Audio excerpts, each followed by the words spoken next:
Assalamualaikum. Waalaikumsalam. Ketua kelas silahkan dipimpin doanya. Baik Bu, baiklah kawan-kawan, sebelum kita mengawali pembelajaran, alangkah baiknya kita berdoa terlebih dahulu. Berdoa mulai. Doa selesai. Baiklah, Ibu absen dulu ya. Baik Bu. Dwi Sulistama. Hadir. Elsa Maiminda. Hadir. Nanda Vifta. Hadir. Siapa satu lagi? Safira Nabila. Hadir. Hadir. Oke, semuanya hadir berarti ya. Iya Bu. Iya Bu. Kelasnya kok kotor banget ini. Pungutin dulu sampahnya. Baik Bu.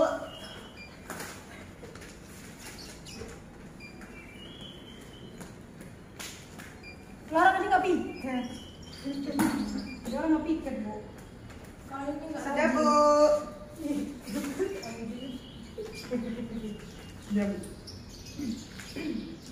Bagaimana kalian kabarnya? Alhamdulillah baik Bu.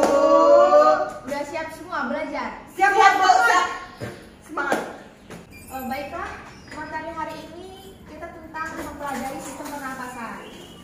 Ibu harap dengan mempelajari sistem pernapasan ini kalian bisa lebih paham organ apa saja yang berperan untuk proses pengambilan oksigen dan pengeluaran karbon dioksida, mekanisme masuknya oksigen dan keluarnya karbon dioksida pada tubuh, serta penyakit apa saja yang dapat terjadi pada sistem pernapasan.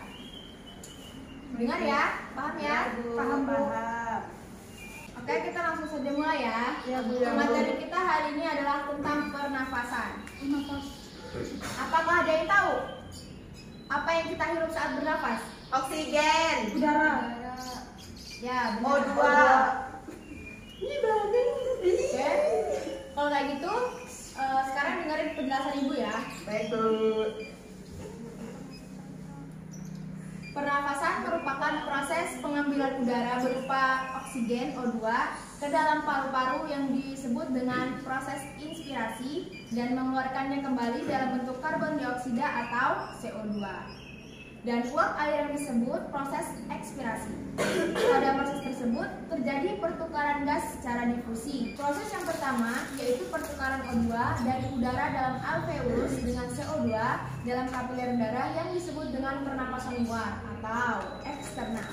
Sedangkan proses yang kedua adalah pertukaran O2 dari aliran darah dengan CO2 dari sel-sel jaringan tubuh yang disebut pernapasan dalam atau pernapasan internal. Paham semua? Paham Bu. Masih mendengarkan kan? Masih. Nah, sekarang Ibu mau jelasin tentang pernapasan eksternal.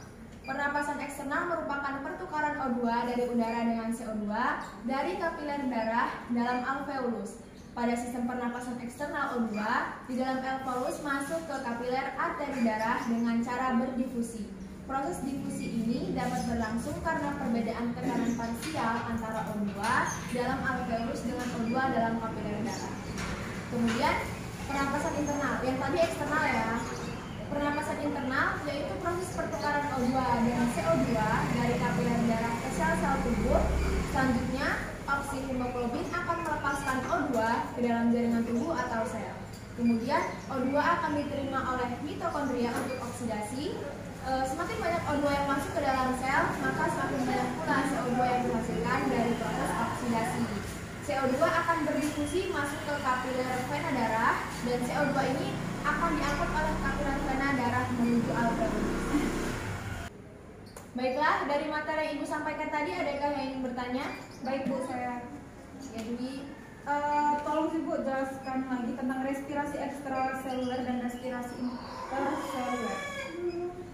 Jadi, respirasi ekstraseluler itu adalah pertukaran gas yang terjadi dalam dua tahap, yaitu antara O2 dan CO2 di alveolus. Itu singkatnya ya, penjelasan singkat. Kemudian respirasi intraseluler yaitu adalah proses metabolisme yang terjadi di mitokondria yang menggunakan oksigen dan menghasilkan karbon dioksida selama penyerapan energi. Gitu ya Dwi, paham? Ya Bu, paham Bu. Makasih Bu. Oh ya, Ibu ada foto organ pernafasan diperhatikan ya. Baik, Bu.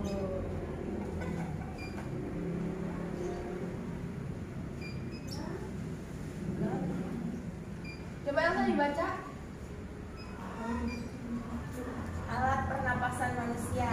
Yang pertama itu ada hidung, lalu faring, epiglotis, laring, pita suara, trakea, bronkus, dan yang terakhir yang paling bawah itu ada diafragma. Oke, paham ya Elsa? Paham, Bu? Jadi setelah semua materi yang Ibu sampaikan tadi dan yang Elsa sampaikan, Ibu harap semuanya bisa paham, dipelajari lagi di rumah. Oh ya, satu lagi. Siapa yang bisa merangkum ulang dan menjelaskan ulang tentang materi yang Ibu sampaikan tadi? Saya, Bu. Ayo Elsa. Jadi kesimpulannya yaitu organ pernapasan manusia meliputi hidung, laring, trakea, bronkus, bronkiolus, dan alveolus atau paru-paru. Respirasi pada manusia itu meliputi respirasi eksterna dan respirasi interna. Proses pertukaran gas di dalam tubuh itu terjadi secara difusi. Ada dua macam pernapasan pada manusia, yaitu yang pertama pernapasan dada dan yang kedua yaitu pernapasan perut. Terus pengangkutan CO2 dari jaringan melalui 3 proses, yaitu yang pertama CO2 larut dalam plasma dan membentuk asam karbonat. Yang kedua CO2 diangkut dengan membentuk karboni hemoglobin. Yang ketiga CO2 diangkut dalam bentuk ion bikarbonat. Selanjutnya, frekuensi pernapasan manusia itu dipengaruhi oleh umur, jenis kelamin, suhu tubuh, posisi tubuh, dan kegiatan tubuh. Proses pertukaran O2 dan CO2 di dalam tubuh melalui pernapasan eksternal dan pernapasan internal tubuh. Cukup. Oke, baik Elsa. Oh ya Elsa, ini Ibu ada soal, tolong dikerjakan di rumah. Ini nanti dibagikan ke teman-temannya ya Elsa. Baik, Bu. Tolong dikerjakan dengan sebaik mungkin di rumah, dikumpul minggu depan dan akan Ibu periksa minggu depan ya. Sudah dibagikan Elsa? Baik, Bu. Jangan lupa dikerjakan ya.